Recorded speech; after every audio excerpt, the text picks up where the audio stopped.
आइए आज हम कोर्ट न्यायालय से संबंधी कुछ महत्वपूर्ण शब्दावली को देखते हैं।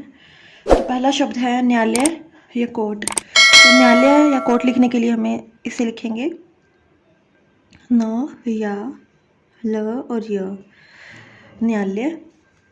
और अगर कोर्ट शब्द को लिखना है तो हम इसे लिखेंगे कोर्ट। देखिए दोस्तों, जो न्यायालय है इसमें 2 बार यूज़ किया गया है, लेकिन हमने इसमें सिर्फ एक ही बार यूज़ किया है। तो शॉर्ट हैंड में हमें ज़्यादातर हमारा यही प्रयास रहता है कि हम वर्ड्स को किस तरह से ज़्यादा शॉर्ट कर सकें। तो इसलिए हमने एक ही बार यह का प्रयोग करके इस शब्द को बनाया है।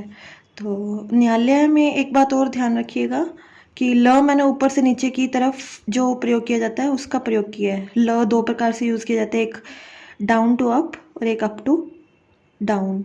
तो मैंने जो पेन जब यूज़ किया है अप टू डाउन लाते हुए, क्योंकि जब कोई वर्ड नीचे से ऊपर की तरफ जा रहा है उसके नीचे अगर हमें कुछ यूज़ इस प्रकार यूज़ करना ज़्यादा बेटर रहता है। अगर इस प्रकार करते तो थोड़ा वर्ड थोड़ा अलग हो जाता। तो इसलिए आप इस प्रकार से शब्द को यूज़ कर सकते हैं जो ज़्यादा बेटर है लिखने में। इसके बाद है उच्च न्यायालय। तो उच्च न्यायालय के लिए हम यूज़ करेंगे उच्च और न से काट देंगे उच्च न्यायालय। आप चाहे तो न को अलग से भी लिख सकते हैं, लेकिन हमें वर्ड्स को आप छोटा बनाना है जितना ज़्यादा हो सके ताकि हमारे समय की बचत हो।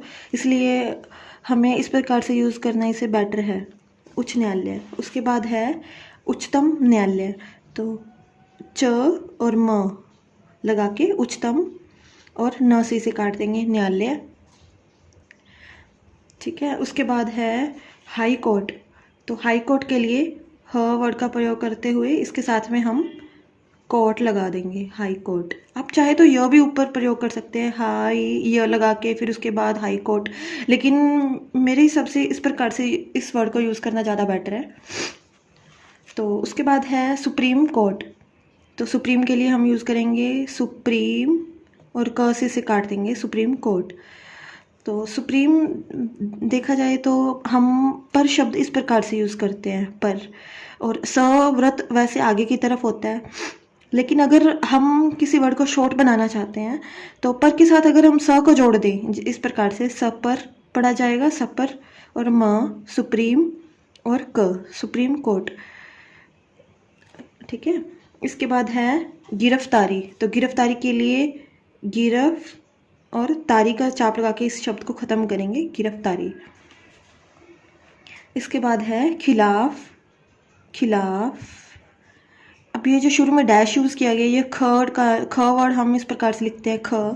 तो अगर हम शुरू पेन को, लेकिन जब हम इस प्रकार से ख वर्ड पेन बीच में हमें उठाना पड़ता है, इस प्रकार का अगर यूज़ करते हैं तो हमें कंटिन्यू रखने के लिए हम शुरू में ही पेन चलाते हुए इस प्रकार से यूज़ करेंगे खिलाफ। ठीक है। ये फ का डैश है, फ जो हम इस प्रकार से लिखा जाता है, तो हम इसे पेन एंड में छोड़ते हुए इसका डैश इस प्रकार से एंड में भी लगा सकते हैं। उसके बाद है निर्णय शब्द। निर्णय। इसमें शुरू में ही र को हम लेते हुए, र के आंकड़े का प्रयोग करते हुए निर्णय शब्द को बनाएंगे, निर्णय। उसके बाद है न्यायाधीश। तो न, ध और श लगा के हम इस शब्द को शॉर्ट में बनाएंगे न्यायाधीश। इसमें यह शब्द करने की ज़रूरत नहीं है, हम सीधा शॉर्ट में सीधा बना सकते हैं न्यायाधीश। इसके बाद है न्यायमूर्ति। तो न्यायमूर्ति ऊपर ही इसको त का आंकड़ा देते हुए न्यायमूर्ति इसे लिख सकते हैं। इसके बाद है घटना स्थल। तो घटना घ और स और ल लगकर घटना स्थल, इसे हम कंप्लीट कर सकते हैं, घटना स्थल। इसके बाद है मानवाधिकार। तो मानवा और धिकार, मान और धिकार लगाकर मानवाधिकार शब्द को हम बनाएंगे, मानवाधिकार।